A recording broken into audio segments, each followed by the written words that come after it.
dressing up in lingerie before your mirror at home, tucking your between your legs, True. imagining you have a vagina. Hey ladies and gentlemen, we got Jordan Peterson explaining to Joe Rogan how many of these gender clinics right now are getting cancelled in UK. It's already started happening in certain European countries, but he will give a good description about what is happening and why parents have to be aware. Something that marks you out from the norm, like a tilt towards autism, because a lot of the people, it was just released with the Tavistock staff. You know, the Tavistock closed down in the UK. That was the big gender surgery performing institute in the UK. How is that closed down? What happened? Government closed it down. So yeah, because they knew that they figured out in the UK that, wow, the rates of transgender transformation requests were skyrocketing. And even the people at the clinic knew that they were rushing people along the transformation pipeline way faster than they should have without proper clinical evaluation. I believe in certain European country they cancelled it. I think Holland didn't even delve into it because they noticed that we calculate everything and this calculation makes no sense. These people are just pushing a feeling while they're getting richer, and we're not allowed to say anything about it because they are working through empathy. The umbrella to justify their action was way too wide. There's 1,000 lawsuits out against the Tavistock in the UK now. 1,000. Out of I think 30,000 transition processes. So what is the difference between the way the UK is processing this versus the way we are? Well, we're still where the UK was 3 or 4 years ago. We haven't woken up to the fact that, you know, all hell's going to break loose on this front with people like Chloe Cole, you know, launching lawsuits. That's the only thing that's ever going to stop this. Lawsuits, absolutely. Yeah. Or jail sentences.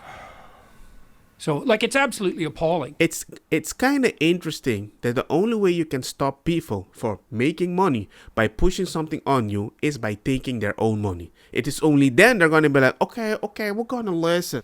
This is part of the reason that I felt like I've been at war for like 6 months. It's so crazy that too much. What you're saying here, although it's backed by the literature, it's obvious you have an expertise in this area.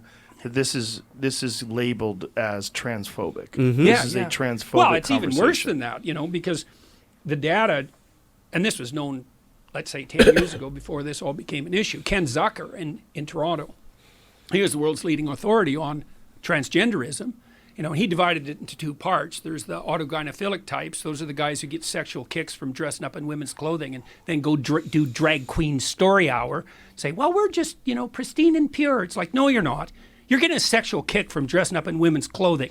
And that is why I like Jordan Peterson. He is saying it as it is. As a psychologist that understands their role, it's kind of weird that you want to promote yourself in such a way when you get a kink out of doing that. And you're going to be like, well, I'm just exploring with the kids. Are you freaking kidding me? This is one of the Trojan horse. Let's not bloody well forget it. And you can't even say that now, but every clinician worth his salt knew that for decades. And then there's another subpopulation, and those are usually gender non-conforming kids. And, you know, like a conservative skeptic might say there's no such thing. It's like, no, there is. So your typical gender non-conforming kid would be the perfect target for this, would be feminine boy or a masculine girl who's high in trait openness, so has kind of a mutable identity, who's also high in neuroticism. And there's lots of kids like that. And so they don't fit in that well with their peer group. You know, they're tomboy girls or feminine boys.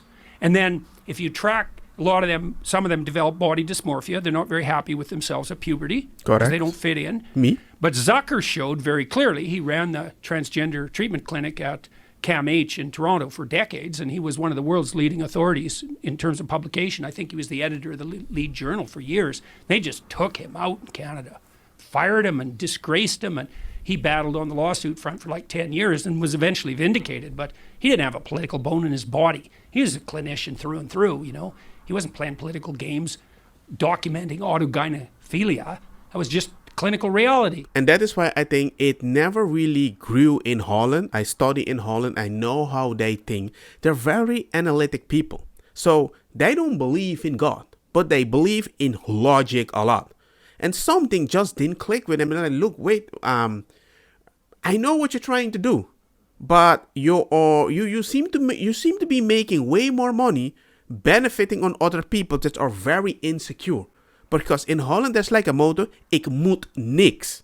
which means I'm not obligated to do anything.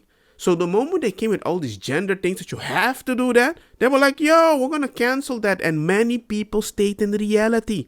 That's how they start with these gender people, whatever they want to call it, non-binary, cool and everything. But when you start forcing people, they don't see the benefit in the long run because they know you're going to force more.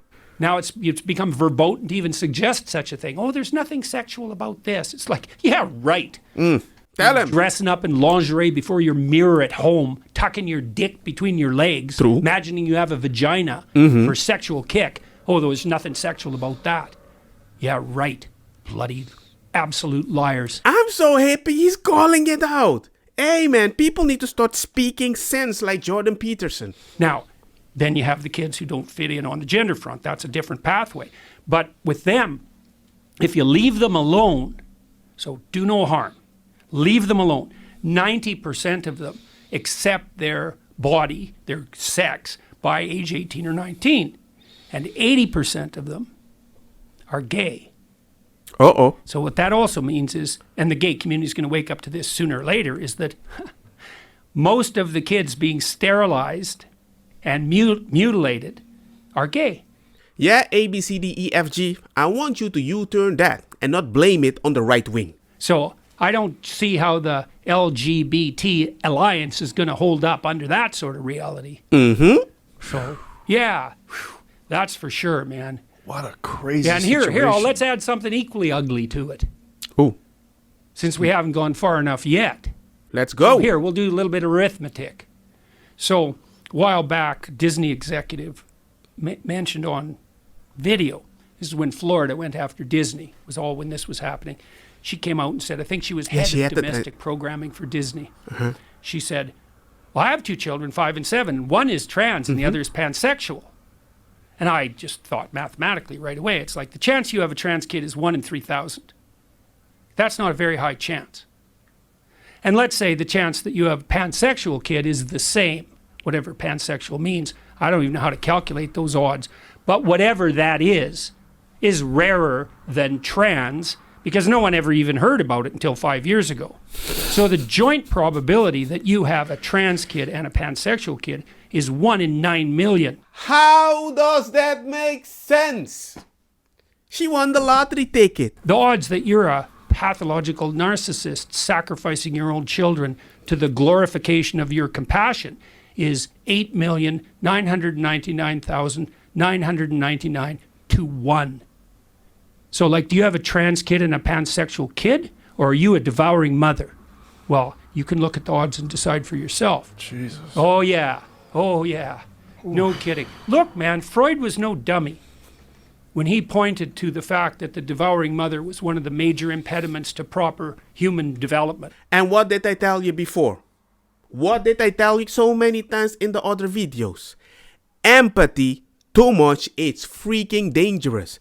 Because when somebody is working under the umbrella of empathy, there are so many reasons you can tell somebody they are wrong and you are the right person. And the consequence, it doesn't exist because anything through empathy, even if it's a mistake, is still empathy and we need to take it in consideration. That's like somebody that kicked a kid to dodge a car. But you kicked him so hard you broke his leg and the car rode over him.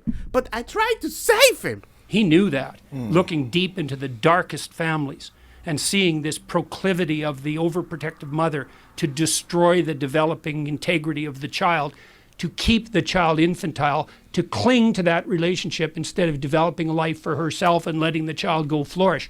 That's Hansel and Gretel, right? You're lost in the woods. Why? Well, your family's broken up. You have an evil stepmother. Broken So now family. you're lost in the woods. What's your abuse rate if you have a step parent? 100 times normal. So you're lost in the woods. Well, what happens? Well, you come across a gingerbread house. Well, that's pretty damn convenient. Usually it's just TikTok. You need a house. It's more than you could even hope for. It's not just a house. Or a school with a bunch of LGBTQ flags and everything. But who knows? It's a house made out of candy. Well, what's inside a house made out of candy? A witch who wants to fatten you up and eat you. Told you, they're making money. You know why they're making money? See it like this. Anything that you do on your body, you have to take a pill. Money, every cut, anything from your body, you're gonna have to heal forever because your body is trying to be the natural self. So you need to keep taking something to go against that natural self, and any complication that happens in the future, they might operate you again. So it's all about money. It's like you became a client by destroying yourself. How? And that's the devouring mother, and that's an old fairy tale. Yeah, no kidding. Yeah, and so, we could dwell on that for a minute too. One of the things we won't honestly discuss in our society, one of many, is the fundamental nature of female political psychopathology. And there's male political psychopathology. Okay. Obvious. We have to say that. We're not just calling out one side, but we have to admit ladies usually are the majority in specific teaching position, right? Ladies are more social. It's a good thing. But we need to at least recognize that there is a bad thing that you can do.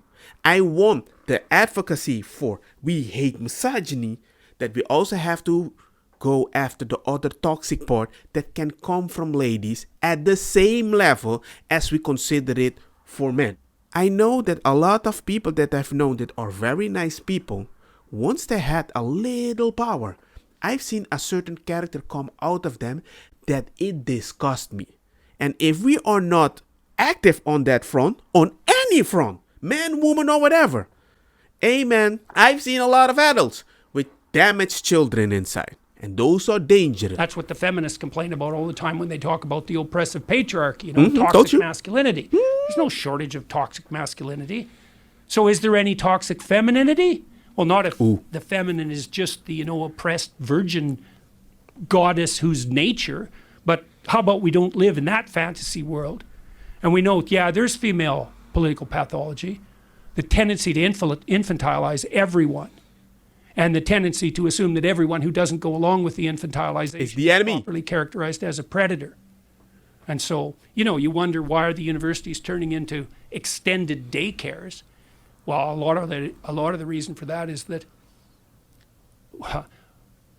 women who don't have anything better to do are turning the university students into the infants they never had. Ooh. Now that last part hit hard. Woo!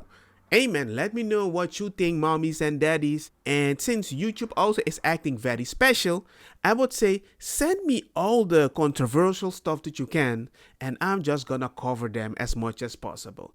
Because if I'm not getting the view and being honest, then I'll just die like a hero.